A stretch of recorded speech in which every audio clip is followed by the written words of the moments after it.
You joined us for Rain of Blood, and together we made it rain bigger and better than we could have ever imagined. So now, join us for a second blazing inferno of knowledge and exploration. You're listening to Rain of Fire, the scorching sequel event to Rain of Blood, where we're going to delve into the world of fire play education and safety as we prepare for the upcoming Rain of Fire event. Join your host, Miss Kitten, Radically Dark, and Ember Solaris as we ignite your curiosity and stoke the flames of passion with discussions, interviews, and authentic insights from around the globe. Together, we're three flames united in one mission to make quality kink education more accessible and open pathways to conversation and connection about edgeplay topics around the world. But before we dive into these sizzling topics, a content warning. Rain of Fire discusses mature themes, explicit content, and practices related to BDSM and fire play. So listener discretion is advised, and this is an adult-only podcast. Other topics may include mental health, trauma, consent, and more. So please be sure you're in a good spot to engage in these topics before continuing to listen. So, grab your fire gear, stoke the flames of curiosity, and let's embark on this crackling journey together. Welcome to Rain of Fire. Hey, beautiful fire starters. Welcome back. We have a really special guest in the studio today. I'm really excited to welcome Worm into my dungeon virtually. I'm in Cape Town. We've had a beautiful day. It's winter here, and we are really enjoying the last couple of days of sunshine before the rain comes. But it's hot in here, and we're about to talk to you about fire. So, Worm, welcome to my dungeon virtually. It's really lovely to have you. Thank you very much. I'm excited to be here. And I know very little about fire. I come from Africa, so I've set a lot of fires unintentionally and had some weird experiences. So I'm really excited to talk to you today about fire play and about your journey. Just to get us started, do you want to tell everybody how you got involved in kink BDSM and how you found your way to playing with fire? Well, I was 24 years ago. I was stumbling around on the internet. I specifically was not looking for BDSM, but whatever I was searching for, I got a hit on a BDSM website, and I went, "Ooh, what's that?" and I literally dove down that rabbit hole and read on BDSM and sadism and dominance, and realized that, hey, I'm a sadist. I never really formally knew that. And there's a club. And it was a matter of days after that, I attended my first munch in St. Louis. And that's in Missouri in the United States, sorry. And shortly after that, I attended my first play party. And, hypothetically, the rest is history.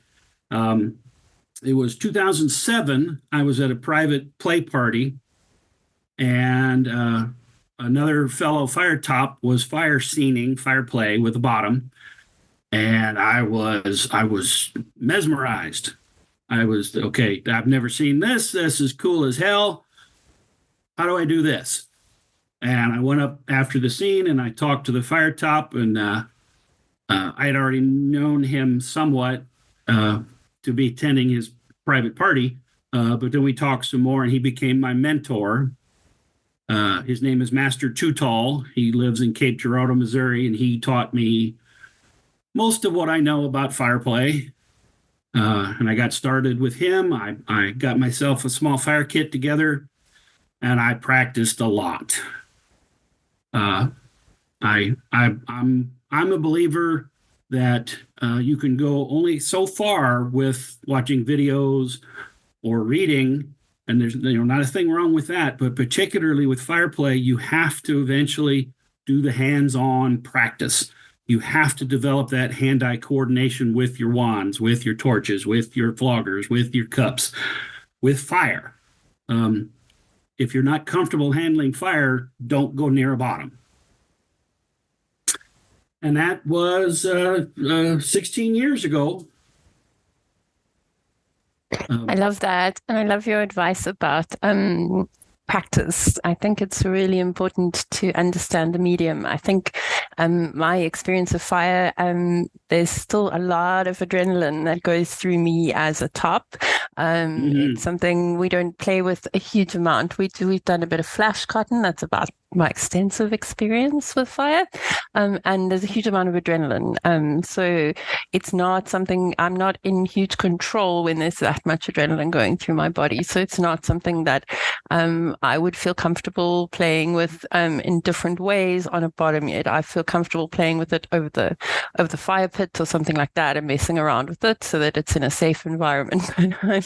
I'm not super keen on actually burning people just yet. And I can feel my body's response. I can feel my body telling me this is still fight or flight response. It's not thought processing response. So I really like that you mentioned that. The other thing that you mentioned that I really was quite keen to ask you was, what was in your first fire kit? What did that consist of? Well, I had a fire flogger, which is your basic flogger, but the falls are made of Kevlar or possibly duvetine, some fireproof, fire-resistant material that will hold fuel and ignite safely. Safely is you got to put that word in quotes, but they're typically made with what's called Kevlar ribbon. It behaves like any other flogger. You can do your figure eights or your side to side or whatever motion you're comfortable with, except you have a fireball at the end of your hand. It's very important that you keep that moving. If you're holding a regular, calfskin leather flogger, you can just stand there completely still and hold it and it dangles down and nothing happens. If you do that with a fire flogger, you're going to burn yourself rather nicely. You have to keep a fire flogger moving when it's lit, or the top is going to get a dose of his own medicine, his or her.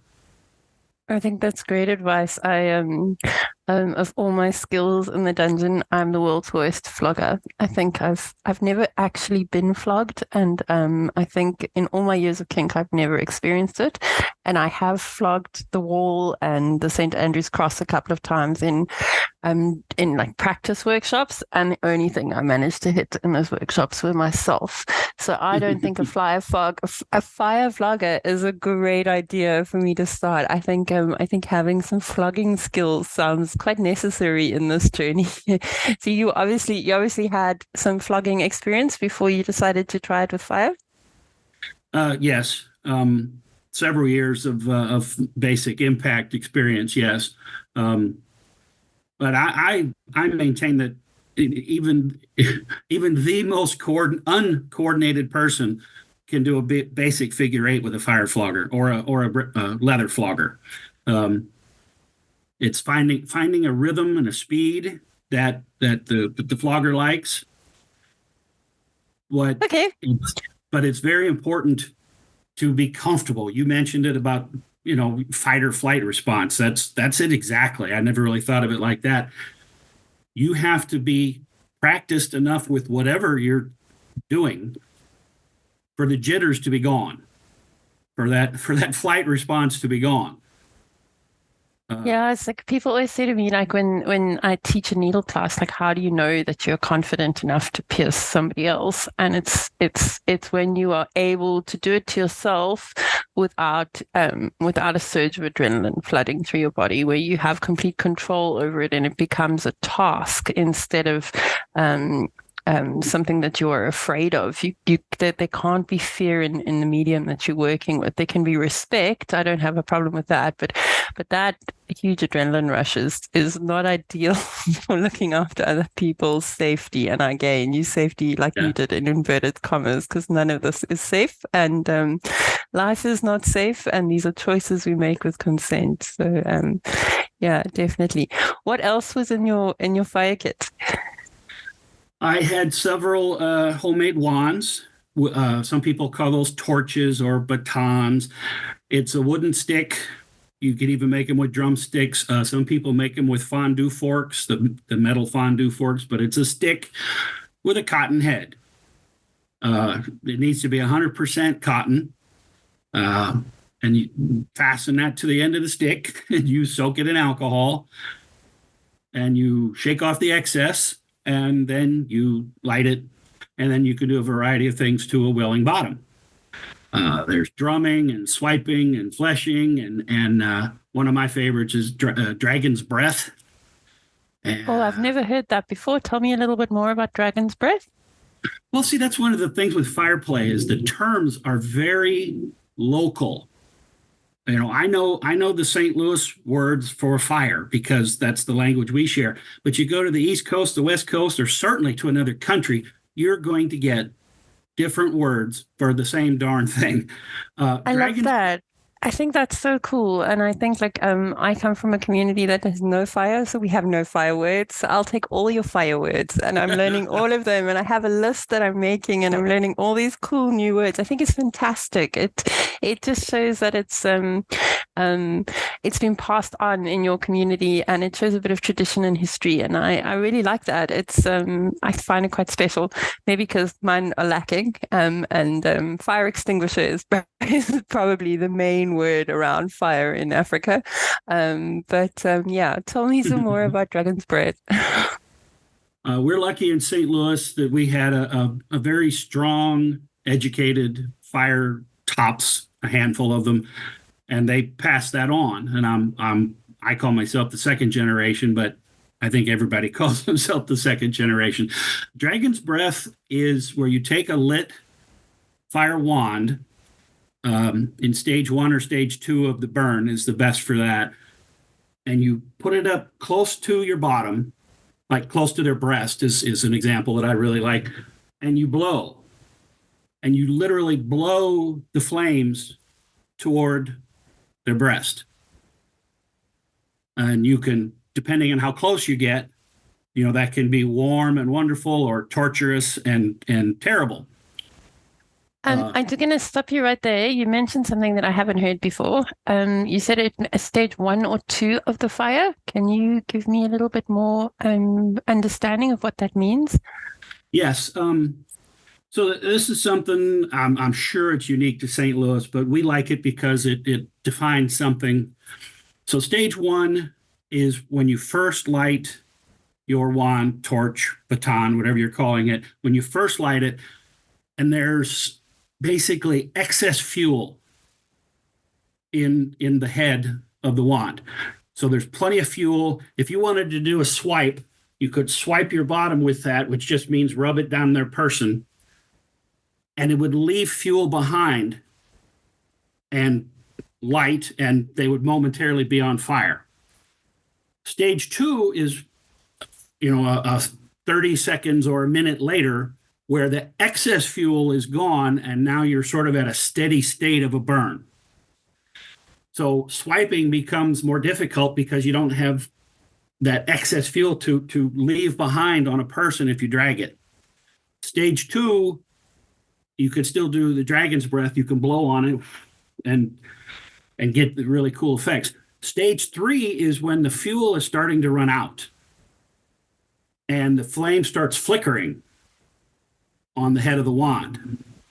And really, stage 3 is a pretty good time to blow it out, blow the wand out, or the fire flogger the same way, and redunk it in your fuel and start again, and relight and start again. With fire play with a wand or a flogger or whatever, you only have about 2, maybe 3 minutes of effective burn time, sometimes less. Then you blow it out. That's so when you said in the beginning that you were practicing timing, it makes a lot more sense now when you put it into increments of time. So you kind of have very 30 seconds to a minute of stage 1 and then maybe a minute of stage 2, and then you're already looking to put it out and to redunk it. So your timing's got to be, a minute may, in some things like the tax office, a minute feels like forever, but I'm pretty sure the minute goes really fast. fast in that experience. So I'm starting to understand where timing comes in. Thank you for that. That really gives me some clarity. I've never seen fire fleshing or wand work. I don't know if I'm referring to it incorrectly. So this is a whole sort of image in my head, and your explanation helps me put the pieces together a bit more. And you, you only have a minute or two. You're exactly right, and you're always paying just extreme attention to what you're doing, to what the wand is doing, to what your bottom is doing. It is a very intense, hyper-focused on the part of the top. For me, it is. If I screw up, that bottom is going to the hospital. And I don't like that plan at all. So I'm super focused on what I'm doing. I was in the main dungeon one time and I had this loud crash behind me, and I didn't even notice it. I had somebody after the fact tell me what had happened, and well, that's great, but I'm paying attention to this bottom right now. So I think that's quite incredible, because there are a couple of kinks that you can get away with interacting with the audience while you are working. But I think this kink runs a whole bunch of different risks. Like, I'm very risk orientated because of my sharps play. So my risk mitigation, I think actually admin is just my kink. Like, let's be honest, I'm actually that old that it's become a kink. Mine too. But like just the human on the table moving in a certain way could push her ponytail into the flames, or could, there could be, so you've got to be hyper aware of what you're doing as a human being, but also, in my imagination, what your bottom's doing on the table. And the fire for me is quite an intense reaction from my own body. So and I think everybody has the I'm not quite sure how I would react if somebody put fire on me. So it's really interesting to think through the risk management side of that. Are there certain safety precautions that you put into play before you play and then during the play have access to, and what do those look like? Well, you stumbled into a big one for me, and I appreciate you doing that. Fire play can either be horizontal on the table, like you mentioned, or it can be vertical on St. Andrew's cross or whatever appendage you use for that. You can do what we call vertical fire play. I actually prefer vertical fire play most of the time, but horizontal has its place. And two, there's no ponytail flopping into the flames. When I play with fire, my bottoms it's not very glamorous, but they wear a hood. If you're familiar with, I started to say NASCAR, but that's an American thing. Race car drivers wear a fire suit, and part of that fire suit is a fire hood. It's made of Nomex, typically. It looks like a ski mask, but it has a 2-hour burn rating, meaning you could throw that into a blast furnace and it's going to last a while. When I play with fire, my bottoms wear either that Nomex fire hood, or there's also a Duvetine version here locally that looks like a shower towel, like a lady would put on her head after, well, not, I'm being sexist, sorry, that a person would put on their head after taking a shower if they had long hair. How you wrap your head in a towel. We have a local version of that made of Duvetine, which is just a cotton material that's been treated with chemicals, and it's also fire resistant. So there's no hair falling into the flames, not without consent from me, and you're pretty unlikely to get that.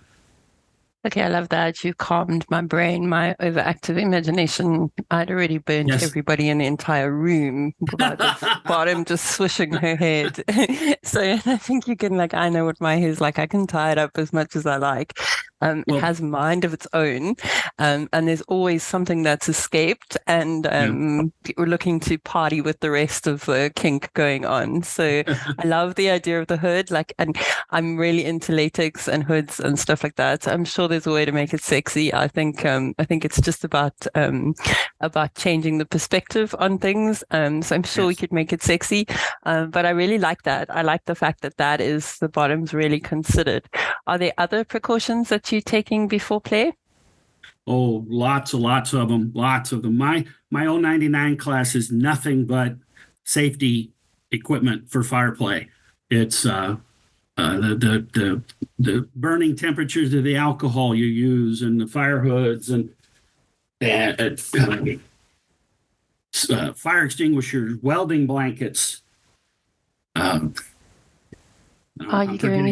You're giving me so many good ideas. Like a welding blanket is definitely something I have access to and would make a great addition to the fire kit. We don't have a fire kit yet. We are building a fire kit.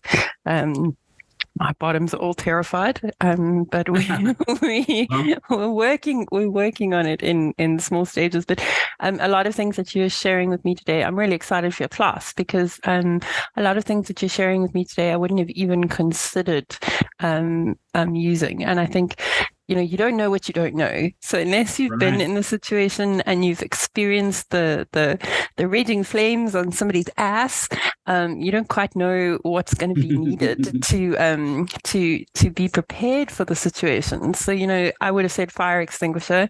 In fact, my pony was adamant that we had to get a fire extinguisher. He was like, "You're not playing with fire anywhere near this property until you have a decent fire extinguisher." I was like, "But I have a fire bucket." He was like, "That is not good enough. There will be no flames until you have a fire extinguisher." So thanks to the pony. The fire bucket is on the list as well.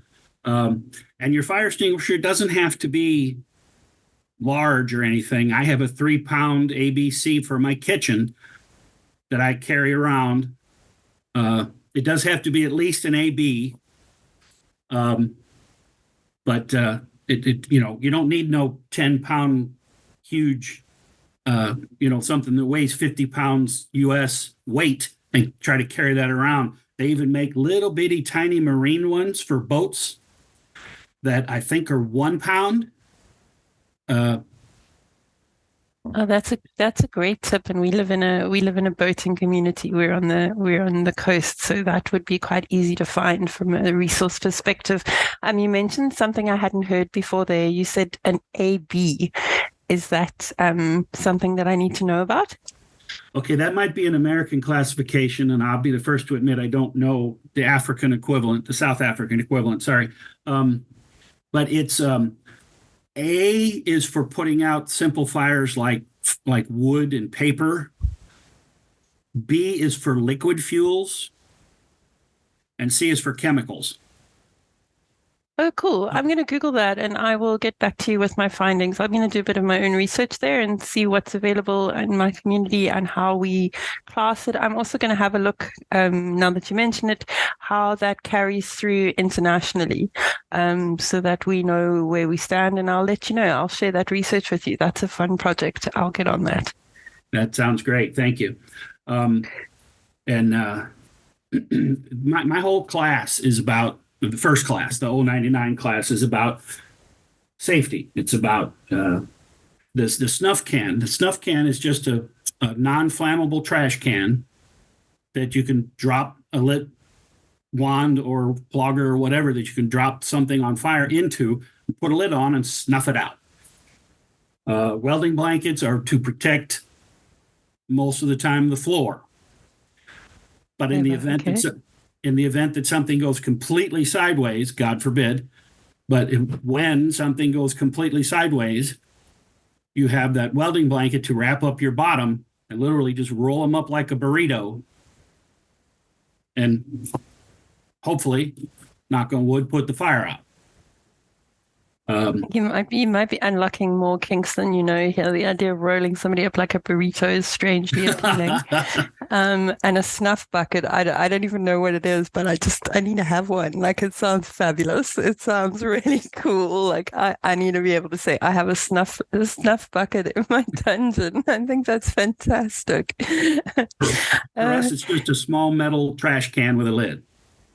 Okay, I don't have to tell people what it is. I can just tell people that I have one. It sounds very cool to own. It sounds like something everyone should have. That's I've never heard of that before. That's fantastic. And then I'll really play with your imagination and mention that you should wear non-synthetic panties. If you're going to wear panties for fire play, they have to be non-synthetic. No nylon, no polyester. They need to be cotton or silk or linen. I've recently had to do some rather extensive research, not that it was that difficult, but some internet research on finding 100% cotton women's panties.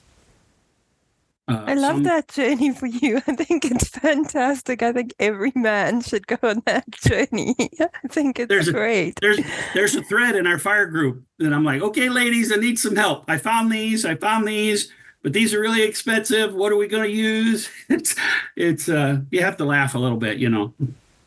I love that. I also love hearing how your community is collabing together, and this journey is not isolated. Like I really appreciate that. I think in kink that is one of the most beautiful things. It's what we've tried to do with the Rain of Blood, and we're doing it now again with Rain of Fire. Is just connect community so that we can collab, so that you can tell me about the snuff bin, which I'm going out to get one immediately. I'm in it to win it. But like I really love that. I love hearing that there is connection, because I think more than anything, more than the kink, the connection is the goal and the beauty of what we were able to share. So I find that quite beautiful, even if it's over women's panties. Well, that's also super cool. But yeah, I do. I love that journey. I think it's really beautiful. Thank you for sharing that with me. I have no choice in the matter, honestly. In my vanilla life, I'm a construction manager, so my whole career is based on mitigating risk. What can we do? We have to build this house. What do we do to reduce the risk? Well, we're going to wear steel-toed boots and safety glasses and so on.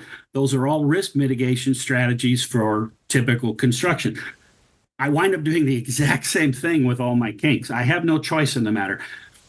And I very much collaborate because that was my job. My job on the construction site was to get all the different disciplines together, the mechanics and the plumbers and the engineers of all their different disciplines and the electricians, and sit them down in the same room and herd all those cats together.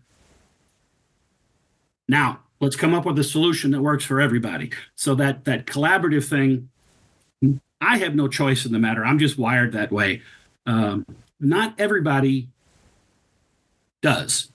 You know, it's not in everybody's nature to be that herder of cats. but it helps. I tell people I teach cats to swim. They ask me what I do in kink, and I think that it's a similar thing. It's putting everybody in the same direction, but there's so much beauty and empowerment in that situation, and the creative energy that flows in a collaboration is amazing because everybody builds off everybody else's confidence. So I think that that's really, because I mean, besides everything else, you are sharing confidence with each other. So I think that is really super special. And I think there's very few places in life that you're able to have that these days. We've become quite isolated and singular in a lot of our interactions, even when they are with other people. So for me, that's quite special. For me, that's part of my journey with kink. The collaboration has probably been the thing that I value the most out of everything. And I know a lot of my pieces in my own work would never have got to where they are if I'd been on my own. So just huge appreciation for that. And I think the risk management is actually a kink.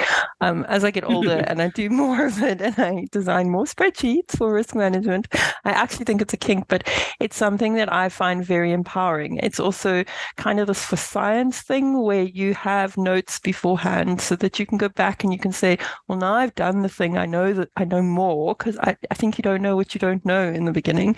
And then you can add to those notes and it grows. And it's really lovely to see that, you know, you're empowering yourself with it through, you know, it's almost through your own education in the situation, and you have a bit of a track record.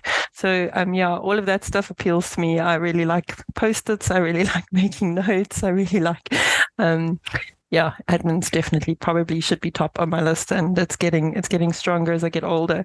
But also I think because there is this collaboration, there's care for the individuals that are involved in the situation, and just making sure that those individuals are respected as much as they can be. And the risk management is self-respect for me and respect then for my bottoms and my players. I really love that happens in America, far across the sea, and that we're able to align on that. That's really beautiful.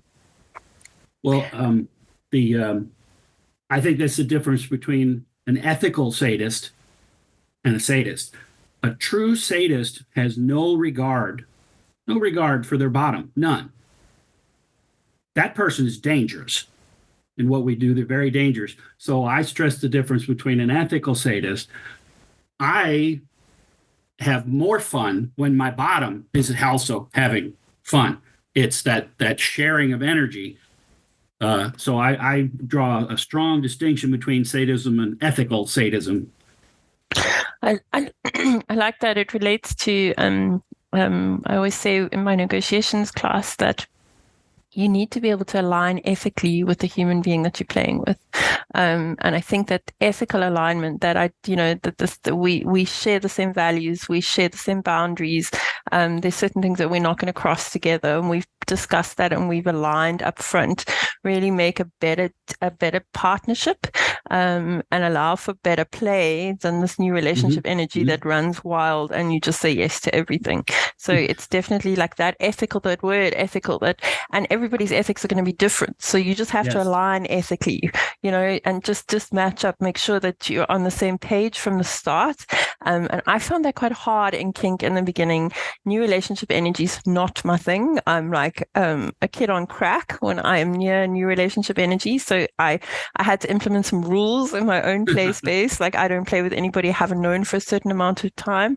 I need a bit of time to get to know somebody and understand that what I'm seeing and what I'm feeling is really what is there. And not from their own fault, but more a fault of mine. And my brain chemistry doesn't work amazingly well in new relationship energy. It's just an example.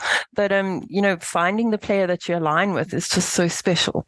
And it just really leads to really intimate, deep connection, and the cubic depth of the relationship container just grows and swells, and it's really a beautiful thing. So talking a little bit about consent and respect, what are some things that you consider before fire play with your partner? What are some of the discussions like? How do you ensure that it's done respectfully and consensually? I'll answer that in a moment, if I may, but I want to go back just for a split second. There's a corollary to what you're talking about with the shared ethical energy with your play partners. There's a corollary to that. When you're teaching, you're not necessarily going to be playing with all those people. You're teaching them how to play responsibly with their partners. And so what I tell my students is that I'm going to teach them all the information they need, as best I can anyway, to make informed decisions. I don't expect all of my students to go out and play with fire exactly like I do. That to me, that I guess that would be a little bit flattering, but I don't expect any of them to play with fire exactly like I do. I expect them to understand all the dangers and risks associated with fire, mitigate them to their own satisfaction. That's not necessarily the same as my risk profile. I expect them to have the information necessary to satisfy their own risk profile and then play accordingly. The example I always use is I won't use 91% isopropyl alcohol on a bottom. It's roughly 5 times hotter than 70% isopropyl. So unless we have very specific negotiations with someone that has the experience, I won't use 91 on a bottom. But I will teach my students the differences and why it matters, and I'll show them the physics of the heat on their skin. And now they understand what the risks are, and then they can make their own decision. I think that's very important. I don't expect them all to look like little clones of me. I expect them to have the information necessary to have their own fun. And then take that information and put that information into their own risk budget and decide, well, what's in their purse and what they can spend. And everybody's budget is different, so it doesn't have to look the same. Yeah, I love that. I 100% align with you there. I think that's really cool and a really cool way of putting it. I'm not sure if it was you or one of the other Rain of Fire people, but someone said to me during the process of getting here today, one of you said, they're going to do it anyway. Let's teach them how. And that's where I come in. I tell them, don't do this without training, one, because it's very risky, and two, here's the training. And if you have any questions after class, call me, text me, find me. I think a lot of we see it a lot in the blood play. There's a lot of gatekeeping in communities, especially when it is heavy edge play. And I understand the gatekeeping to a certain degree, because you don't want to encourage people to do it in an uneducated manner.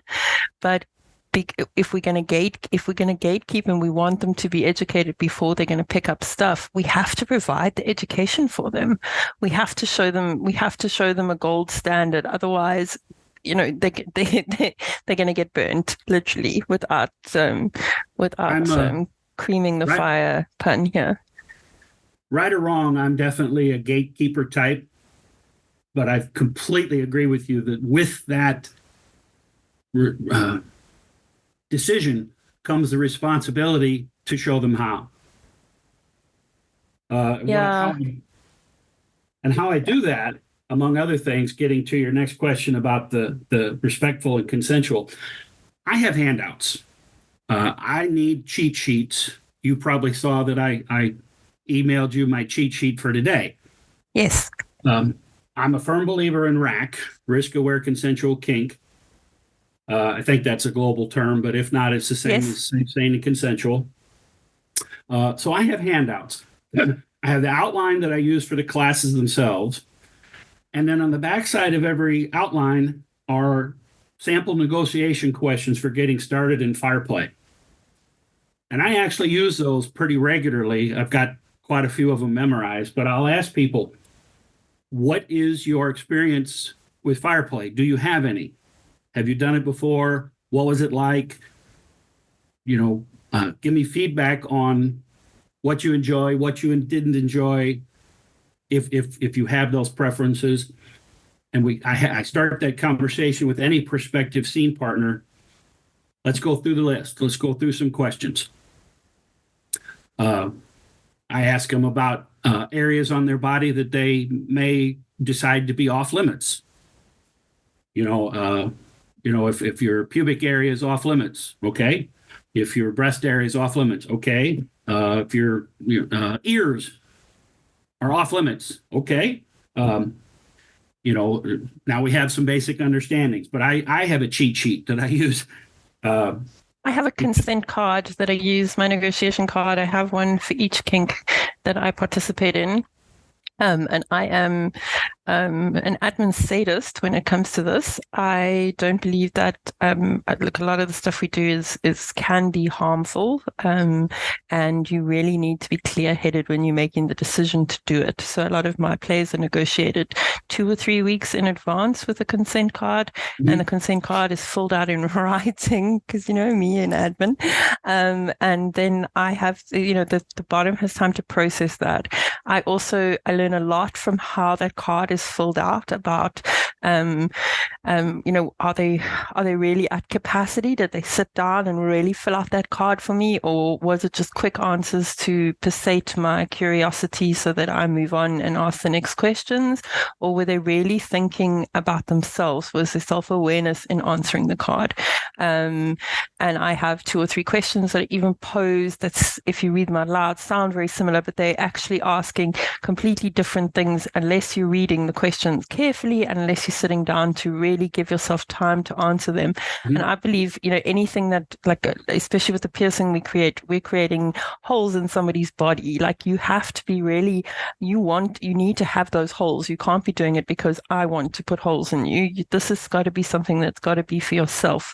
and it's just about self-awareness. So I get a lot of feedback back from that, and then that is my first step of negotiation, and then from then I break it down. So I mean, obviously the fire play happens a lot more as pickup play. I'm assuming it's not as negotiated, but I think anything that gets to a big scene or the beginning negotiations are all quite similar. The more extensive your negotiation, the more you can align fantasies, the more you guys can both have a great time. There is a lot of pickup play for just a demo, just a quick and you want to see what a fire cup feels like. There's a lot of pickup play for short and sweet sort of demonstrations, but for full-on scenes, there's not much pickup play. Honestly, the risk involved negates, if you want to call it, a casual sort of a pickup moment. If we're doing a full-on scene, if I'm doing it with some bottom, it's not going to be a pickup sort of a moment. So there's quick and dirty intros, and then there's scenes. Okay, I like the distinction between the two, like a taster and then something that's been carefully negotiated. Obviously, the level of risk is increased in the bigger scene, and the more you increase risk, the more careful you need to be in mitigating it. That's exactly it. And I everybody's risk profile looks a little different. So for me, I talk to that bottom, and we talk about what we're going to do to mitigate risk. Okay, I'm going to have you wear a hood. Okay, I'm going to have the fire extinguisher and all that list we talked about. And I'm going to stay away from these certain areas because that's what we agreed to. And then we're going to say, okay, anything else? And I sort of wave my hands in the air a little bit and, do a if so facto magic sort of thing and say, there, we agree, we both consent. And then we go get our kink on. And for me, there's just, it's the bestest sound on earth is that fire flogger whooshing past the side of my head. Whoosh, whoosh, whoosh, whoosh. It's just, it's yummy. I love that. I love the way you speak about it. It sounds hot. So we get the risk down to where we being the people I'm going to play it with, where we are comfortable, and our comfort level won't necessarily match your comfort level or their comfort level or their comfort level. Everybody has their different risk profile. And I don't, as long as you're not, as a fire top, as long as you're not endangering someone and it's been fully negotiated, I say, rock on. I may not necessarily agree with how you're doing it, but if you're informed and practiced and thoughtful and consensual, rock on. I love that. I totally agree. My kink might not be your kink, but as long as it ticks the right boxes and it's something that you have a risk mitigation strategy for and consent, I'm all in. So talking just about fire play in general, have you come up against any challenges or misconceptions in the work that you do with it? Yes. The most common one is probably that fire play has to be scorching hot, that it's torturously hot. And that's just not true. You can conduct fire play sensually. It can be warm and sensual, even erotic. Or if that's what you're into, it can be hot and torturous. It depends on what you negotiate. So I think what I'm hearing from that is that fire, almost like any other kink, can be calibrated. Like when you have control over the medium that you're using, you can calibrate it to fulfill any level of desire. And I hear the word sensual a lot more in the fire community than I do in the sharps community. Go fire people! You guys are getting your kink on and having much more sensual time than we are. But definitely, it's been expressed repeatedly to me, and it's something that I've noticed that word sensual come in. And in my head, it didn't make sense until the first time I lit a flame. And then I realized that the heat of the flame was on top. I know that sounds really ridiculous, but the underneath of the flame wasn't as hot as the top of the flame. And then I kind of realized that where you place that heat might have a difference to how you play with it. So that my very limited African fire experience on the kitchen counter with my fire extinguisher. Well, heat rises, and hot heat rises more.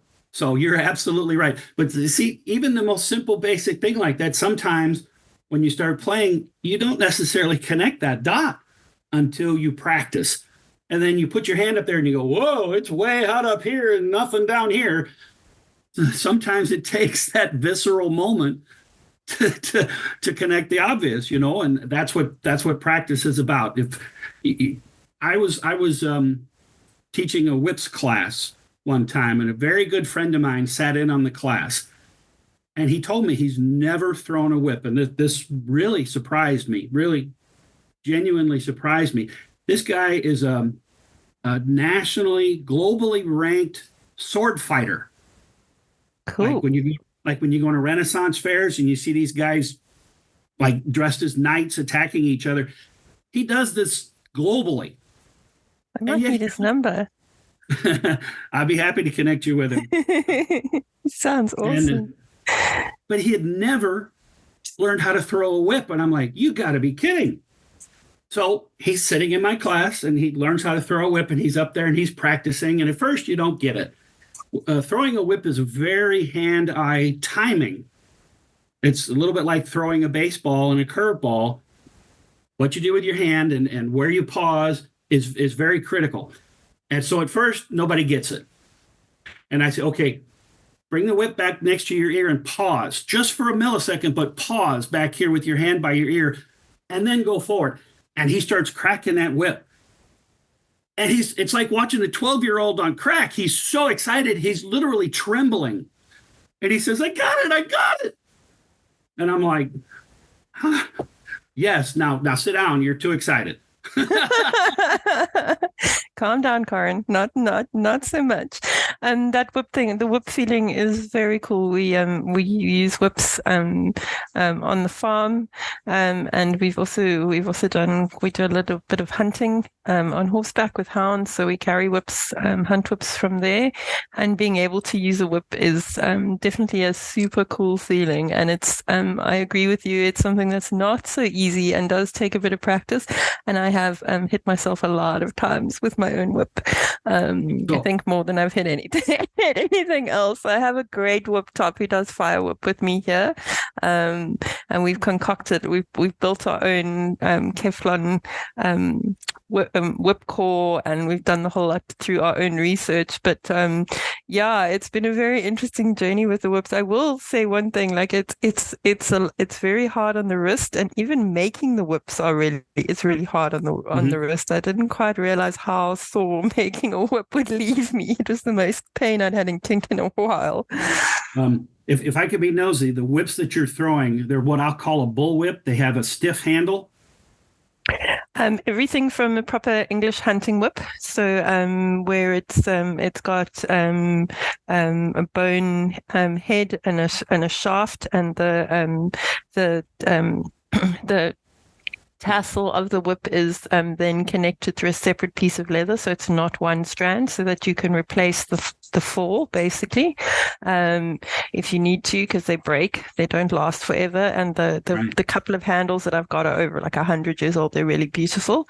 And then I've got a couple of shorter bull whips that we used more for farm work and for loud noise. And then we've got some proper cracking whips that we've made out of nylon thread boating ropes. Do you happen to have a picture of that proper English hunting whip on your page? I don't have it on my page. It's not something I share, but I will send you one. How about that? Is that a deal? I would love that. Yeah, they're very beautiful, and I like anything with a bit of tradition and history. So the hunting whip for me is quite special because each one that was made during a certain time period has a little silver bracket on it, and the whip is then titled. So my one whip is called Fairness, and then they have different names on them, but some of my whips are over 100 years old, and they have like an antelope horn, some English buckhorn as the head of the whip, and then a shaft that's covered in leather, and the silver clips with the date of the make and the maker of the whip and the name of the whip. So I think it's really beautiful to have something that carries a history of hunting. We don't hunt live, we hunt drag, so we're not hunting anything live. Before I have everybody in my inbox telling me how I'm a terrible animal. I love animals, and it's for the love of the hounds, and but the hounds need to work. So the horses work the hounds, and the whips are an extension of your arm, and you're able to communicate with the hounds, but we don't actually hit the hounds. We crack them, or we use the whips to guide the hounds in direction, or to get their attention with a crack. But they're really beautiful. I'll send you a picture. They're quite stunning, and it's something that I really think is a beautiful tradition. My bird dogs may need benefit of a crack. Sometimes they don't listen so well. Your bird dogs. Oh, I love the idea of bird dogs. We have pointers here in this country, and they're really stunning. I'm getting completely off track with fire. I'm gonna phone you back to have this convo. Let's have a look and see. How do you educate and inform others about fire play to lessen the stigma or misconceptions? Well, I have a second cliche, if I may. Yes. Back to that previous question.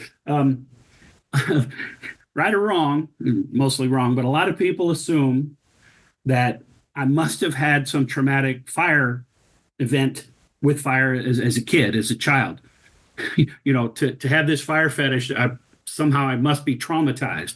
Well, not that I recall, anyway. If I was traumatized in the past, I blocked it out because I don't remember. I've just always enjoyed fire. I was at the Boy Scout jamborees when I was a teenager. I was the fire master. It just meant that I built and tended the communal fire for the event. When I was really little, I wanted to be a firefighter. It's just always been there. So if the cliche, a lot of people ask about trauma, that's not necessarily true.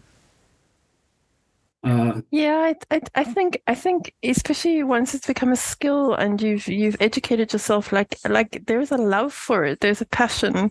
But I have a couple of friends who are obsessed with fire. I have one girlfriend who would she would skip the whole party, and you'd find her outside building the fire and looking after the bonfire and making sure that it burned the whole night. Like when I said to her we're going to do Rain of Fire, her eyes just lit up. Like I just know that this is her kink. I know that she is going to embrace this 100%, and there's been no trauma in her life. And in fact, she would rather be at the bonfire than speaking to a single person at the event. So yeah, I find that I haven't heard that, so it was interesting to see you bring that up. But it's an interesting misconception because I don't necessarily think any drive towards kink is because of childhood trauma. In fact, for me, I hated needles and I was terrified of them, and I still am terrified of them in a medical setting. But I find an absolute joy for them in a experience setting that has different intent. So it's therapeutic. Oh, it's beautiful. Anyway, I'm sure you feel the same way about fire. It's therapeutic, baby. Yeah, totally. Yeah, no, that's what I keep telling my therapist, and she just looks at me with one raised eyebrow, and as long as I do my self-care, she's okay. So back to how we educate and inform others about fire play to lessen the stigma or misconceptions. Well, first and foremost, I teach. It's exactly what we're doing today. I teach. I have handouts. I think the handouts are a valuable asset. It's easy to talk from an experience standpoint. At least for me, it is to talk. But I think it's of equal value to have handouts and say, all right, now you go home and digest this, and then in a couple of days, read the syllabus again. And maybe you're going to have some follow-on questions. I hope that you do, and please call me. Here's my FET name, and please send me a message, and we'll discuss the next question.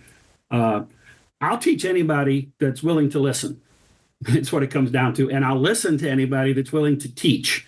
I'm sort of a sponge that way. I love learning new things. Most recently, I've had the distinct pleasure to chair a committee for one of our local events called Flog. We had a committee together to develop their fire play.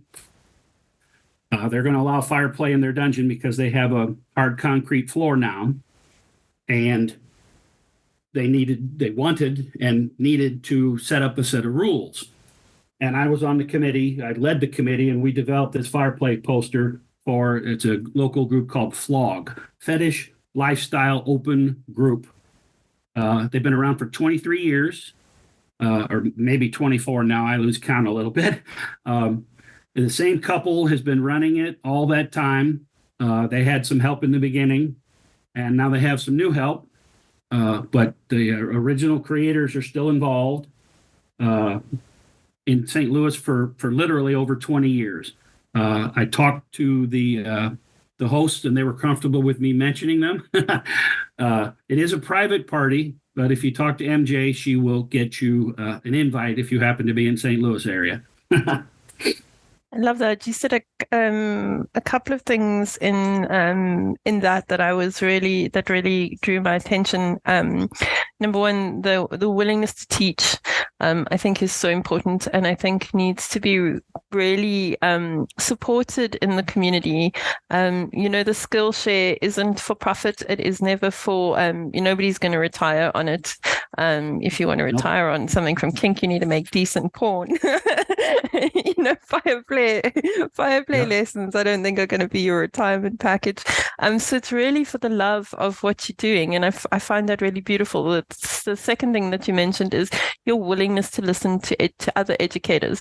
Like, I think the one thing that's been so incredible for me is being able to listen to educators from across the globe, number one, but a lot of educators from across the globe that are really young and exploring and have these brilliant creative ideas, and just have their heads on their shoulders and are really together youngsters. I have a really amazing colleague who works with me on Rain of Fire, Radically Dark, and she's the most dynamic little 23-year-old, and just giving her space to talk and allowing her to grow and see her grow has been really incredible. And she's really empowered my journey and filled me with a whole lot of information that I have great respect for. So I like that you mentioned that as well. And then the last thing that I really appreciated in what you said was your willingness to be approached by other people.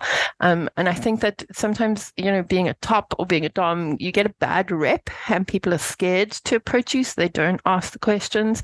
And it's something that I also encourage as much as I can. Like, just send me a message, as long as the message is respectful, and it's not a dick pic. We're on a winning start, and I'm happy to respond to you. So my information is there. If you reach out, I'm willing to share it. So I really appreciate that you've offered that as well, especially to your community. I think that's really important. I had a couple times over the years, I've had a person tell me that they didn't approach me because they were intimidated. I pout. I literally pout. I'm like, no, come see me. I'm not mean unless you ask me to. Yeah, you got to pay. I always tell them they got to pay me to be mean. I'm like, otherwise I'm super nice. Like, that mean is safe. There's only so much of it available, and it's safe for special people. But I do think there's a bit of and I think it's dissipating a bit as the community's grown, and you've got the new generation coming in, because the old generation of us are becoming admin kink orientated and moving on.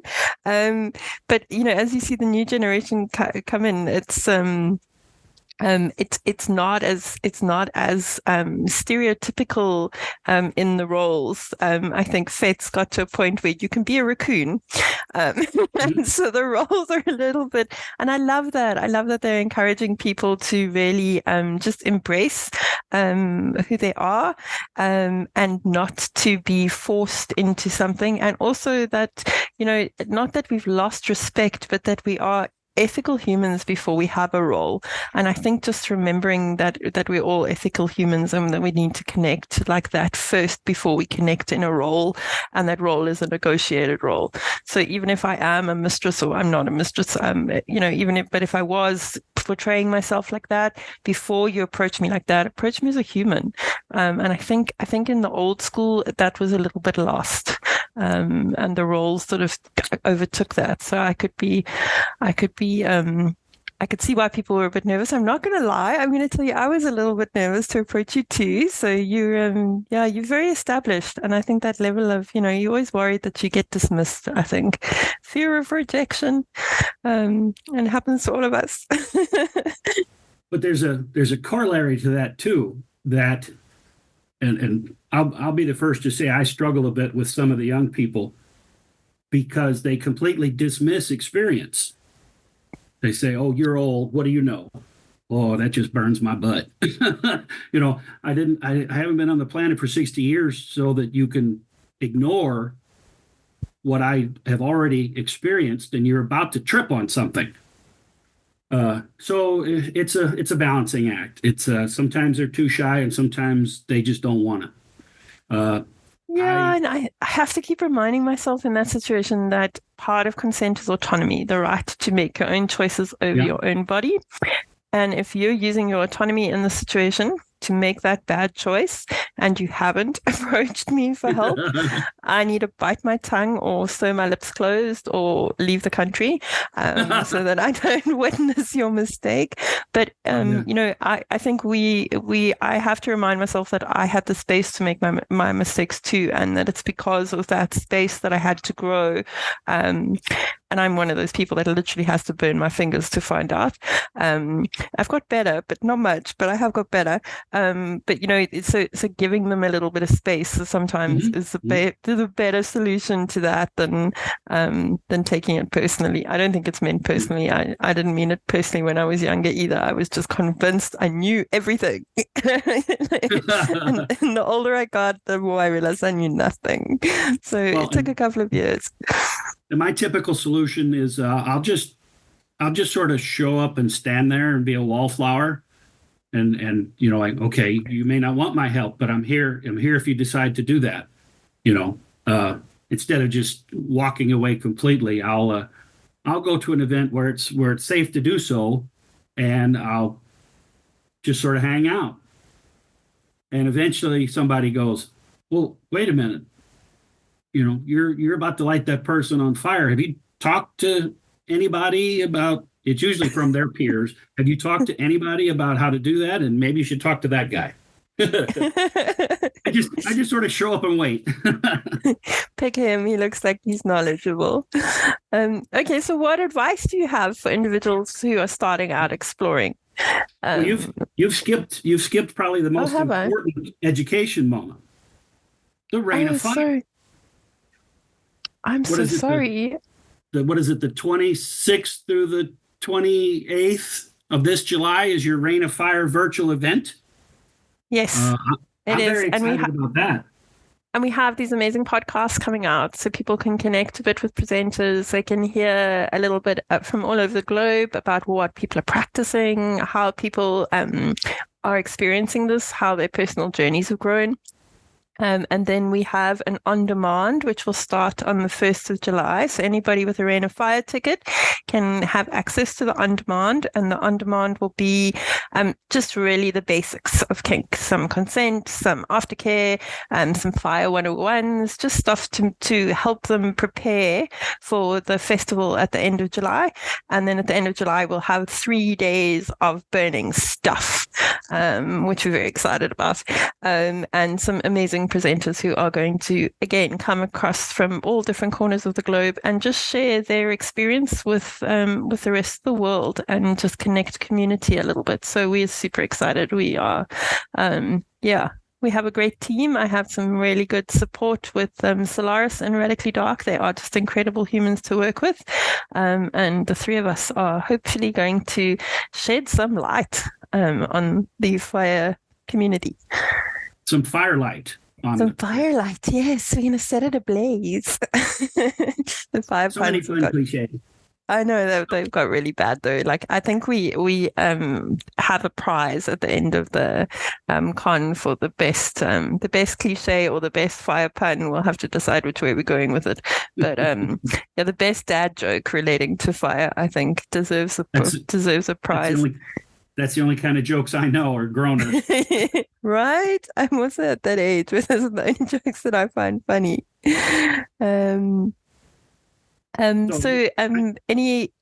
What is your advice? I'm starting out in fire. I know that everyone always recommends that I find a mentor, but it's super hard in my community. There's just nobody who does fire. We've grown it in our little circle. We've grown our own version of fire play with our fire whip and experienced everything through researching and learning and stuff like that. What advice do you have for people in the same situation? Well, I think Zoom is a wonderful addition, and not just Zoom. There's other platforms, but I think these virtual talks like we're having now, you can have the video, you can have the audio. I think the only positive outcome from COVID, which is how we got it in America, these Zoom calls was a natural consequence of COVID. I think they're a huge asset. Virtual cons like Rain of Fire, or even a basic munch. When everything was shut down in the United States for COVID, this was, I guess, 4 years ago now, at least 3. But I decided just for giggles, I attended a virtual munch in Sydney, Australia at 4 a.m. And I got up and I dialed in, and everybody's talking in their wonderful Australian accent.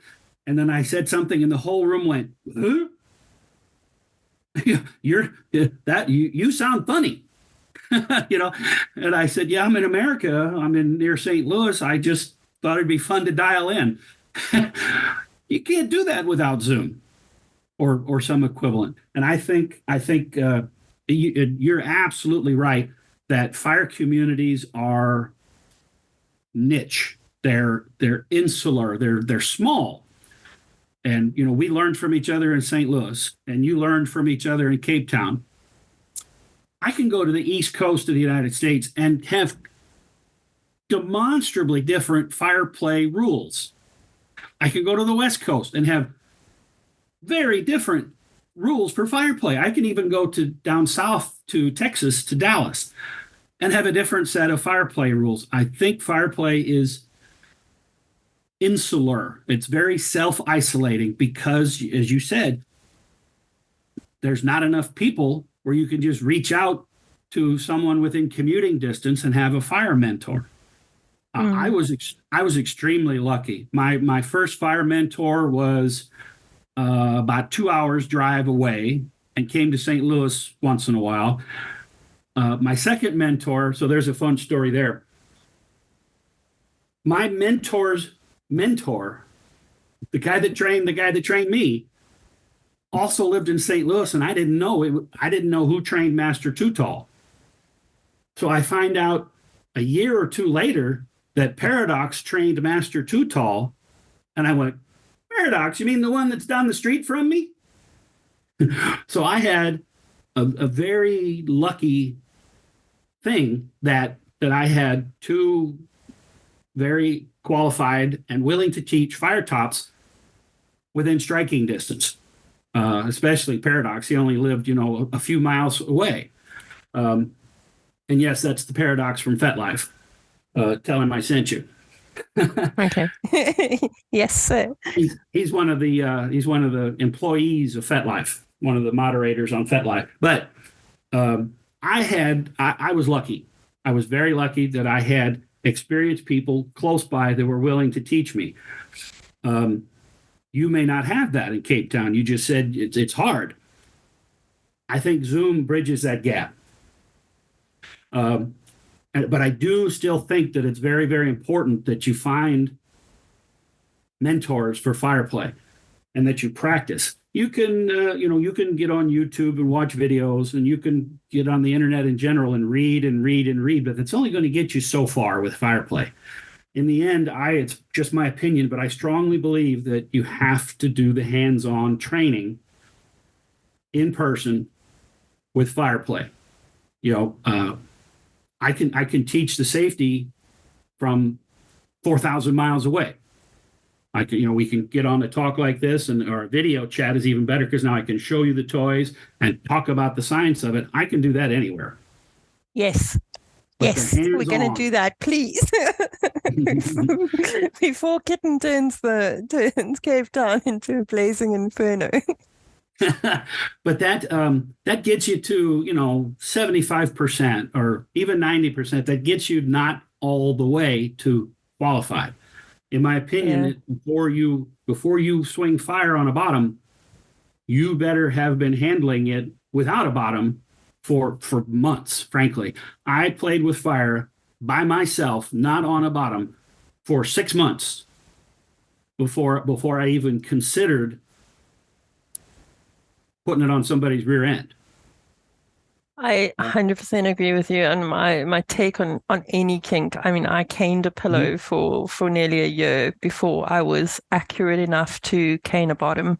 I, even with my needles, if I change it up or I'm testing something new, I'll test it out of myself to know that I have the procedure down pat, that I have the skill, that I know what it feels like, I know what the aftercare duration is, I know how to care for it during and afterwards. I think it's so important to really, and for me to be able to consent to something, you have to have experience in it.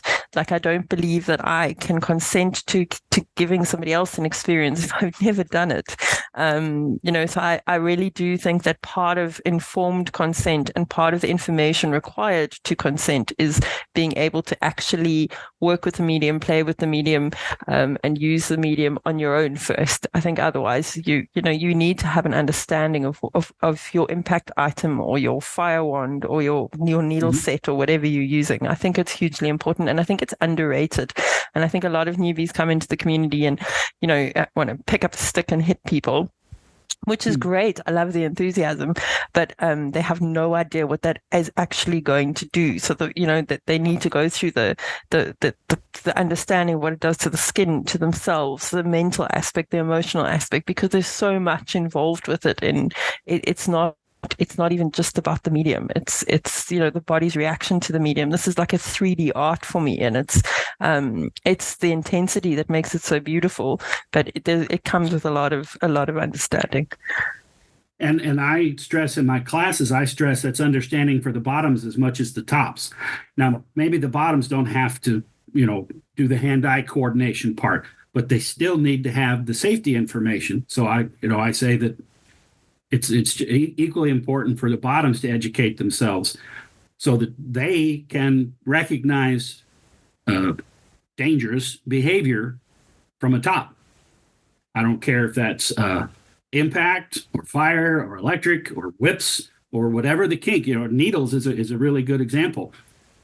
You may not be the one sticking the needles in another person, but you still need to understand what's happening. I learned something from y'all just the other day. I was on one of your Rain of Blood. I don't remember if that was a video or a podcast, but someone said that there's a difference between sanitized and sterile. And I went, oh, hell yeah. Never thought of that. Never thought about that way. And I was like, well, yeah, what a great, yeah. So Solaris is going to be thrilled. She's going to be thrilled. They are going to be, you just made their day. That is That is amazing. I cannot believe we've imparted that information across the globe. I think that's so super cool.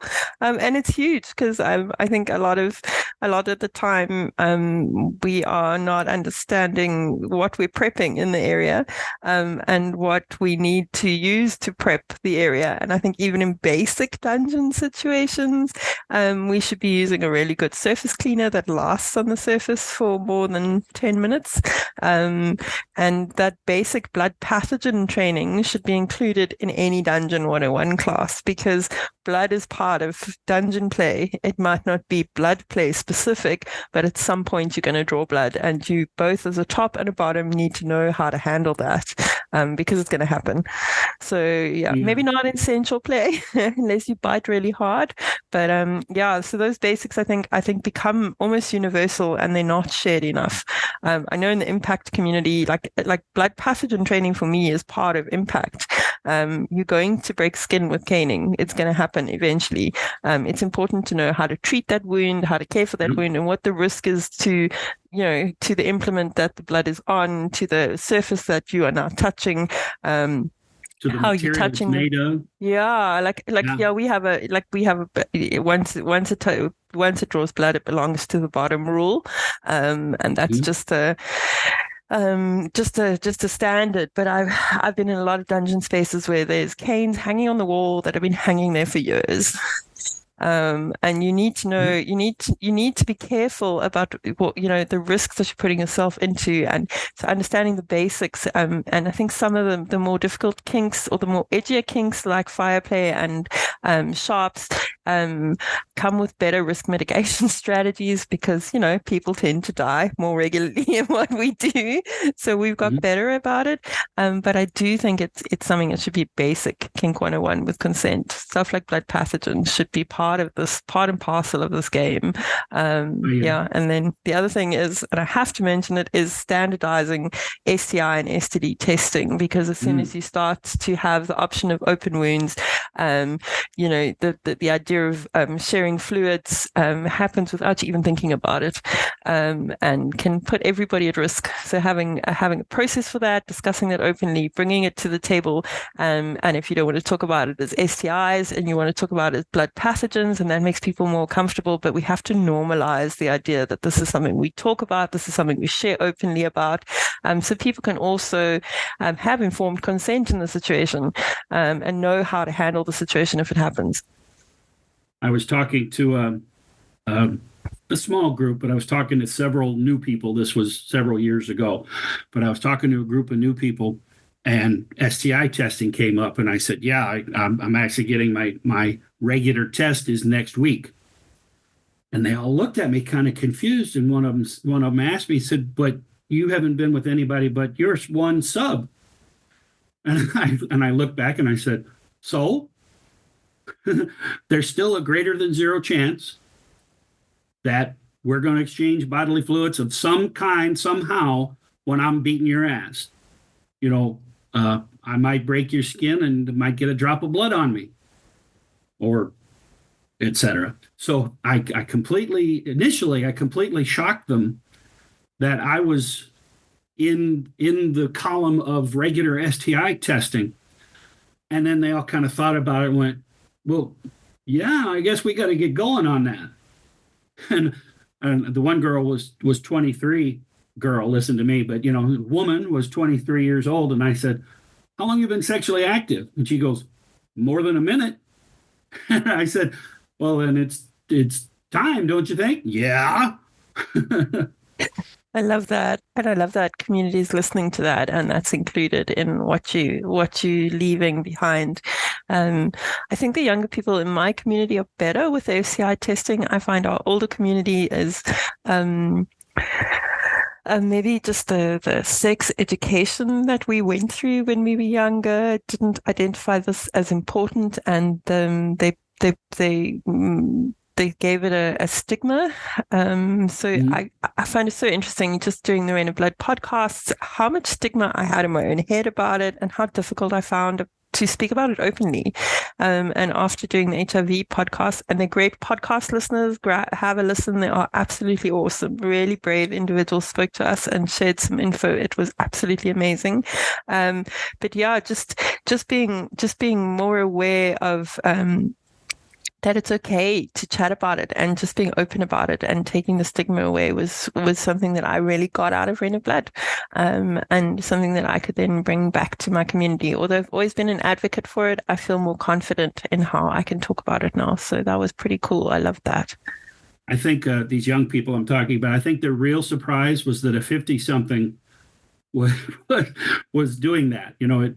I think in their heads you don't have sex anymore. Do you know that? I think you're geriatric. You and I don't fit the bill of people who are kinky anymore. We're not meant to be. It was not cool to think about my parents at that age when I was Yeah. So yeah. I can understand they thought like, but give us a break. We're the most action happens in retirement homes apparently. I think there was an article that the most cases of chlamydia were reported from old age homes. So, homes. I'm looking forward to that action. There is hope for future me. Missouri happens to be one of the highest rates of STD transmission in all of the United States. And Illinois is not far behind. I actually live in Illinois. But, and what causes that is retirement homes. I love that. It's like there's so much hope for future me. I'm like, I picture these little old ladies going, I can't get pregnant anymore. Yeah, like I'm not gonna lie to you. Like I'm really looking forward to retirement. I've been retired for several years. Fantastic. Yeah, I've still got a couple more years to go. There's too much. I need too much purpose in life still. Otherwise, I'll get into so much trouble. I can understand why these retirement homes, they're just people are looking for purpose. Yeah. What can we do that's fun? Yeah, what can we do today? Oh, let's do Stan. What do you see in the future of Fireplay? Where is it going? And in particular, where's it going for you? I see the most energy, the most interest lately anyway is in combining of kinks. I see, people taking, X and Y and sort of mushing them together. For example, I recently fielded a question about toasting marshmallows on breasts in one of the Fireplay groups. And quite a few people just shouted what a bad idea that is because of the excessive heat. You're gonna scorch that poor breast. You can't toast a marshmallow without toasting the boob next to it. Things like that. I redirected them and I said, hey, why don't we take marshmallow fluff? I'm not sure what you guys would call that, but it's marshmallow goo in a jar. Yeah, it's super expensive here. You have to sell a kidney to get that stuff. It's all imported from the States, but I know exactly what you're talking about. Okay. It's pretty darn cheap here. I'm a sugar addict, but you get some marshmallow fluff and you take a creme brulee torch or a fire wand, whatever you want to use, and you toast it away from your bottom. And then you apply that to the breasts. Well, now you have the visual you were after without roasting someone's poor boobie. What about using a fire towel? Yeah, that would work too. But then your fire is separated from the breast. They were more about having the visual, I think, than anything. Okay. And they absolutely love the idea of toasting it off-site, if you will, and then picking it up like a dollop of it with it's been toasted and dropping it on the nipple. And they were thrilled, and they were going to run off and try that. I said, I'm going to say it's not a bad idea. But I'll bottom for that. We and the rest of the people in the group, we successfully dissuaded them from doing something really, really risky. Another example. Yeah, I was going to say, you have to mention your other example because this is me you're talking about. That literally could be me. So I'm quite keen to hear your answer to the other example. The CBT example. Yeah, this is me. This is totally me. When I saw that you could fire cup stuff, I was like, and we're gonna put testicles in a jam jar. Like it's done. Like like I have this. I have when I do CVT performances, like I love to put the penis in a hat box or something like that, and then pull the hat box off it. And ta-da! Like this is how we start. Like here is my penis. So I just think like opening my demo with nuts in a jar and finishing the demo with nuts in a jar would be fantastic. Like canned fruit, I think it's brilliant. The only thing I ask with that is that you use a proper fire cup. I've seen a lot of people use what we in the States call baby food jars. It's just thin-walled, cheap glass jars, and they use these for fire cupping. The problem with that is that the jar is not designed to resist all the suction, all the vacuum involved with fire cupping. And is that why fire cups are so expensive? See, fire cups in America are not expensive at all. I'm not sure what you're doing there. Oh, no. Here's like it's I have to sell my house or a kidney or something to get a set. They're like ridiculously expensive. See, I can go online to whatever vendor you want, including the Asian ones, but fire cups are invented in Asia, and they have it down. They absolutely have it down, to a science and an art. Fire cups are made with different glass, and they're thicker, so they're harder to break, and that lip is smooth. The only quality control testing that they do in Asia when they make a fire cup is they run their finger around the rim that there's no burrs. They don't care what it looks like, as long as it's not massively defective. The only thing they check is that lip for smoothness.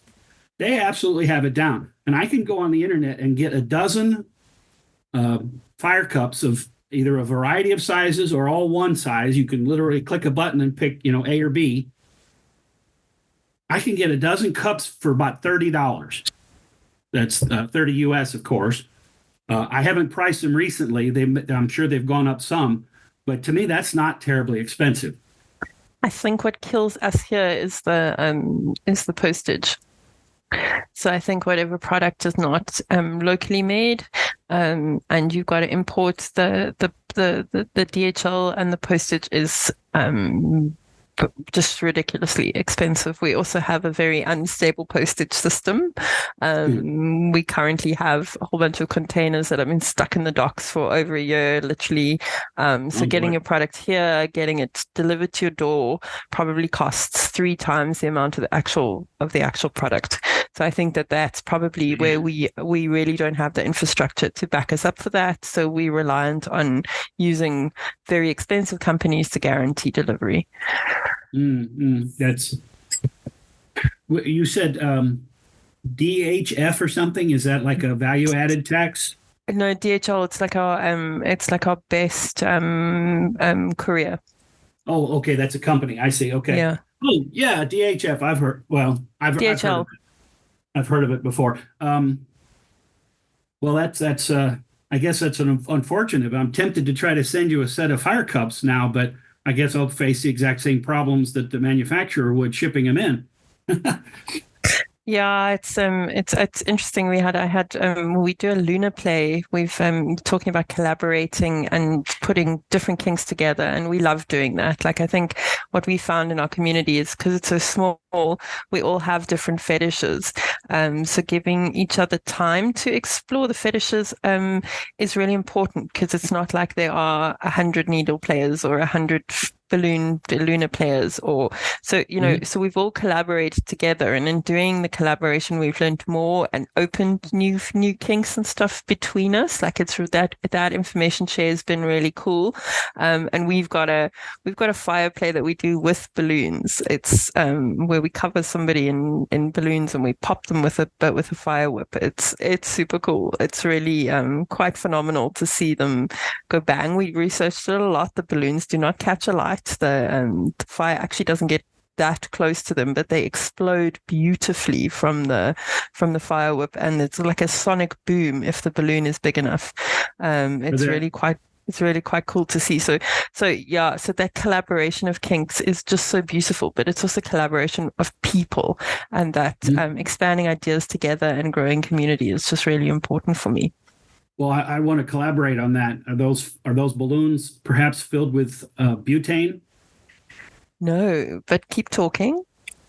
So fire bubbles is another kink where you take dish soap, whatever your kitchen dish soap, and a tub of water, and you bubble, bubble, bubble. You get that all frothy, and then you inject butane from a canister. You inject the butane into the water mixture, into the dish soap, and the bubbles are filled with gas. And when you put a spark or a flame to that gas,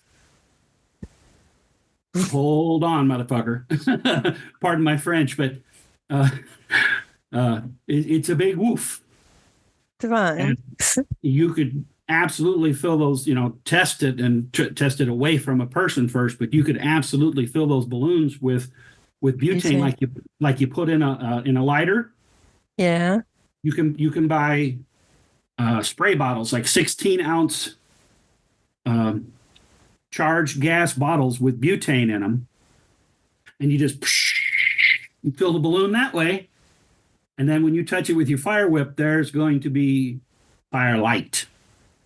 Love that. I have written that down. I'm going to send you some video of me doing that. I will practice it on, I have a pole that gets abused in the garden. And so I will practice it on the pole in the garden and let you know how my pole survives. I'm sure he won't mind if I mention him, but there's a guy in Florida in the U.S. called Primeval. Primeval's one of our presenters. We're very excited to have them. Well, you'll probably want to watch him because he's probably going to be doing bubble play. Yay! I'm so excited. Bubbles. So excited. I've never seen it. We've played a bit with Moose at home, and a lot of those products have butane in them. So I understand how the heat feels, and it's a different heat to the alcohol by immensely different. It's actually quite soothing and cool. It's not a hot heat at all. Well, in my experience, maybe the hair mousse was just cold.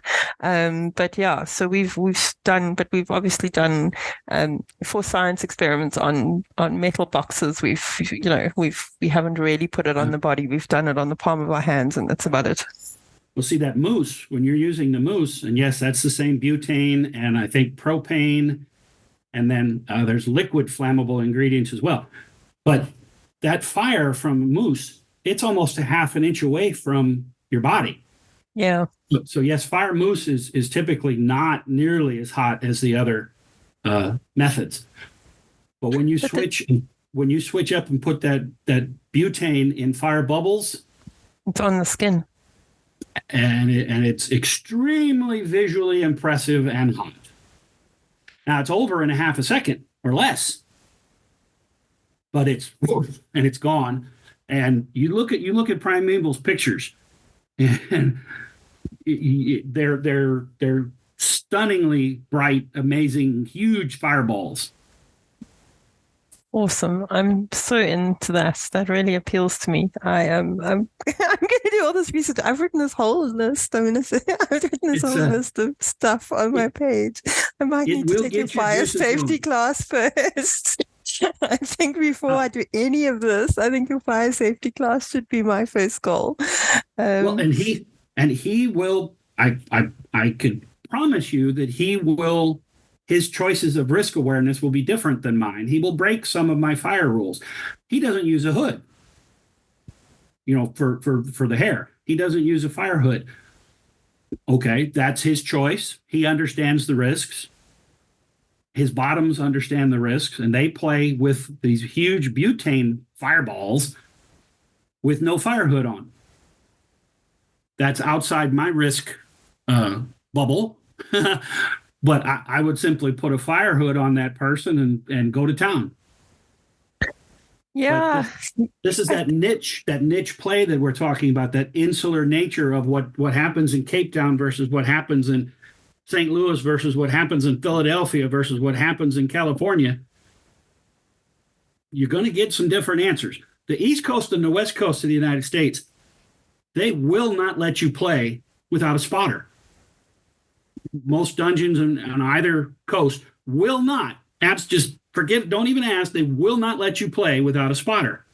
I feel like that comes from learned experience. I feel like that rule was somebody implemented that rule after a bad experience. Yeah.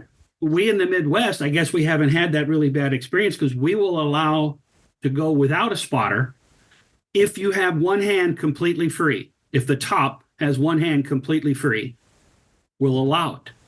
We'll allow no spotter. But this is that isolated nature that you're talking about. It's all these communities are developing independent of their neighbors because the neighbors are so far away. Well, hopefully we can connect that a little bit and also just gather some understanding of where these things come from and it's always interesting for me to hear the history of where the rules came in. That's where I come in is, okay, tell me why. Yeah. Tell me what happened or what history. Tell me why you won't allow, why you require a spotter or why you won't allow. Yeah, there's generally a fucking good story. Because then we can get into education. We can get into that shared energy, for lack of a better word. And maybe in the end we wind up that we agree to disagree, but we understand each other. Yeah, I think that's the most important thing. I don't stand in the sidelines and call people dangerous because they're not doing it exactly the way I do it. Well, I'm going to go up after the fact and say, okay, tell me why you do it like that. What's your risk profile look like? And maybe in the end we agree to disagree, but that doesn't mean I'm going to be trashing you if you know your shit and do it anyway. I think that's important. I think that, I think the cool thing about kink is understanding that everybody's risk budget, that they have different things to spend, and just even hearing people talk about how they evaluate a situation has given me a lot of insight. Made me more paranoid, but it's given me a lot of insight. You mentioned one in your list that I desperately want to talk about, and that was the violet wand and fire. Yes, that's my third example. I collaborated, this has been a couple years ago, but I collaborated with Mr. Rogers in Chicago, and the Dungeon Store is in Maryland of the United States. They did most of the work, but I was helping them, and we designed a fire wand that plugs into a violet wand. So what happens here is you soak your head in the alcohol like you would normally do a fire wand, but this wand has a collet, a male end on the bottom, and a roller bearing. You soak it in the alcohol, you shake off the excess, you plug it into your violet wand, into your electrical attachment, and then you can roll it up and down your bottom, and the spark from the electricity ignites the alcohol. So you get bazap and then woof. And for me, this is like nirvana. This is like the highest it's those are my two favorite things on earth is violet wand and fire, and I get to put them together. I'm terrified of my violet wand. My violet wand is one of these ones that's about 100 years old, and it comes with all the glass attachments, and it makes a very funny sound when you switch it on. I'm not great with electricity. It's better than normal electricity. I've zapped myself once with a bush telephone, a field telephone. Accidentally zapped myself because that was a skill. That's a big one. Yeah, and I knocked myself completely out. And after that experience, I have a healthy respect for anything electrical. I've also set the kitchen on fire with a toaster. So I don't have like a great history with electricity. So electricity and I are like not the best friends. But I have this beautiful violet one that would be really lovely to incorporate it into something because it sits on the shelf in its box and it doesn't do much work. Well, if you're not confident in using the violet wand because of its age or lack of maintenance or whatever, there is a guy in London. Well, I don't know if he's in London. He's in England that I can recommend. They go through them and restore them and clean them up. And if there's anything wrong, they'll fix it. Are you Yes, familiar please. with I'd love that connection because it really has a special history. I always think if she could talk, she would tell me all her secrets and they would be amazing. We could write a great book. But yeah, it's something I don't have. I've kind of avoided, A, because I'm not great with electricity, and B, because I don't have a lot of information on the product. It's the only one I've ever seen in this country, and probably not something I would share with a bottom at this point. Well, if you want to follow through on that, I'm Yes, sure please. he wouldn't mind. I mentioned his name because he runs a business. It's Nick and Morphia on Fetlife. Okay. I don't know if it's Nick or Nich, but and Morphia. They're on Fetlife, one word all together, I believe. But they restore violet wands. He has an actual business doing that, and he's amazing. Maybe he'll chat to me a little bit. He's one of very few in the whole world. He's the only one that I know of that will take a wand on commission like that and fix it up and say, with confidence, this thing is now safe to use. Awesome. That is such a good resource. I've had this thing. I bought it off a Dom who passed away, and I really value it as an item. It's really beautiful. But as a play apparatus, I'm always a bit nervous because I'm not quite sure that it's 100% functional, and I wouldn't be able to tell you if it was functional or not. I wouldn't know. So yeah. That's so cool. My last question is about you and any specific projects that you have coming up. What are you involved with at the moment? What's taking up your time, seeing as you are not in a retirement home yet, so we know you're not doing those naughty things. Well, I still try for the naughty things, but yeah, not the, not, what am I trying to say here? I don't want to catch any STIs doing it. Yeah, not chlamydia this week. Yeah, I'm kind of risk averse to that because then my sub goes, no, you're not coming here. Pun intended.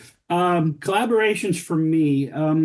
So I mentioned Flog earlier, Fetish Lifestyle Open Group. They're a private party in St. Louis. I'm working with them on their fire requirements for a new space. They lost their previous venue to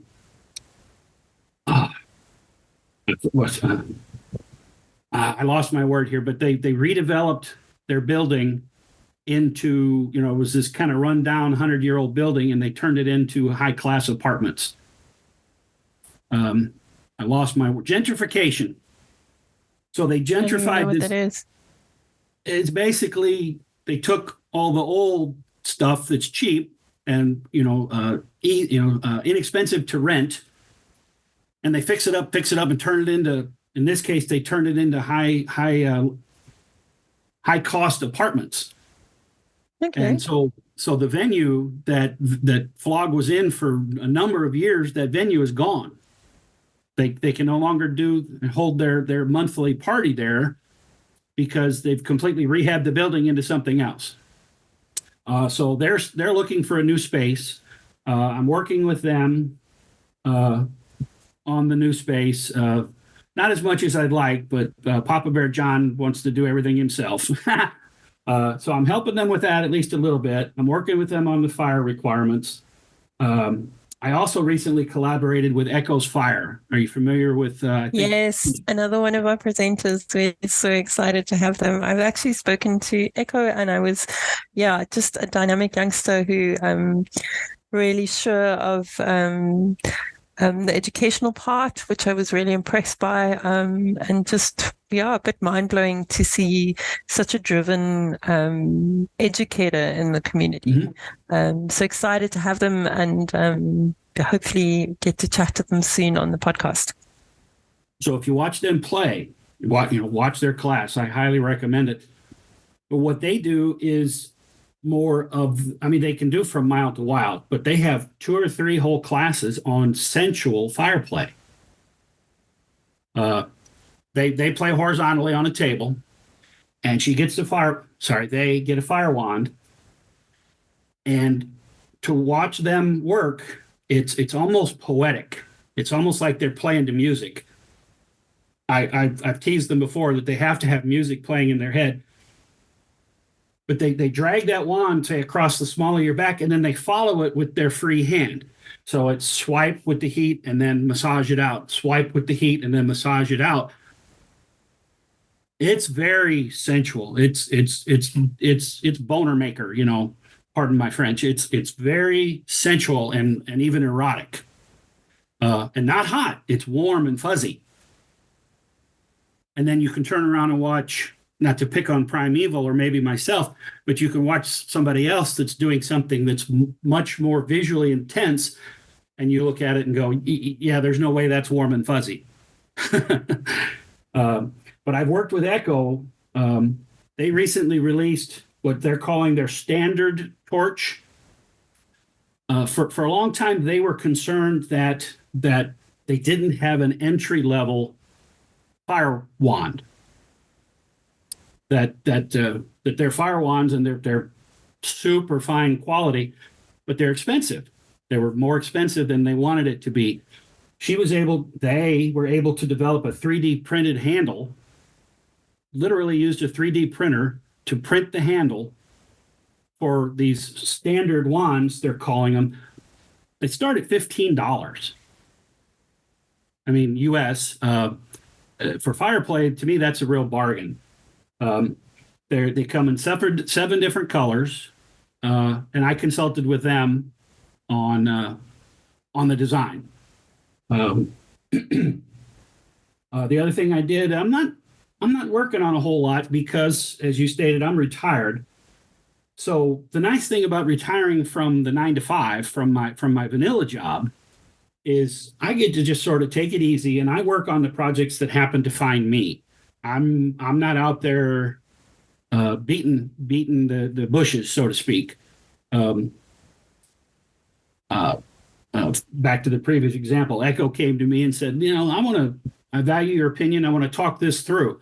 And we were on the phone for, I bet it was 2 hours, talking through the design and redesign of her new standard torch. It's on her website. Not that I'm plugging her necessarily, but if you know Echo's Fire, you can find her website and can. I'll drop her website in the show link as well. I'm really happy to support them, and I think that it's amazing to see younger Kingsters.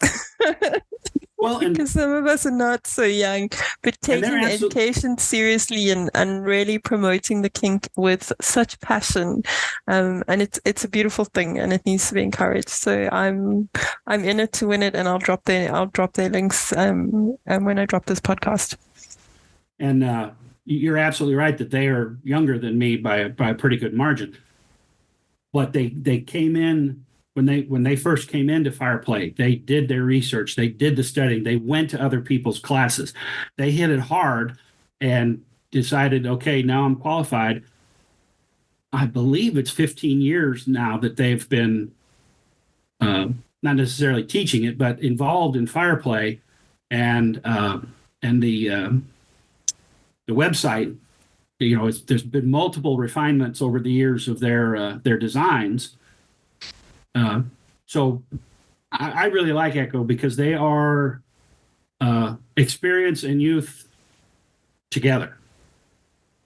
They started young enough, and commitment, and there's just an incredible and the passion behind the that. absolute passion. When you watch them do the sensual Fireplay, the massage on someone's backside, and they'll do it across the shoulders or across the butt or whatever in between. It's yummy. It's beautiful. What? It's sensual. It's like, wow, okay, that's hot. I love that, and I really loved chatting to you this afternoon. I had such a big smile on my face and such a long list of things that I need to to purchase, and it's been great. I hugely appreciate your time and can't wait for your classes on Rain of Fire. I meant to tell you earlier, if you're looking for like a list of like parts for a fire kit, on on my page on Fetlife, and I don't mean to plug myself here, but on my page on Fetlife, there's pictures of both my fire kits, and the caption goes into what those things are pretty thoroughly. So there's a pretty good list there in the caption of what you might consider buying, either for a starter kit or for something more extensive. A starter kit in fire play, you can start with Q-tips. I think you call them cotton buds or something. You know what Q-tips are? Yeah. Okay, thank you. All you need for a starter fire kit, you can start with Q-tips, cotton swabs, and a little bit of alcohol, and your fuel jar can be just this little bitty thing that's, 6-8 ounces is all it has to be.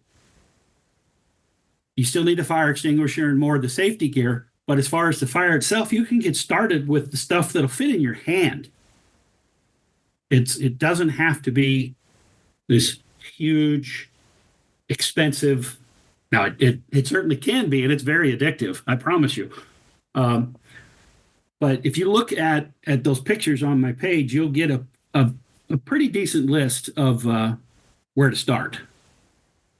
Amazing. That is a great link, and you're allowed to plug yourself as much as you want. You've given us so much information. It's been a really great chat. I am going to say goodnight to all my listeners and to this amazing human that's joined me. Thank you, Worm, for your time. You're very welcome. All of you, thank you.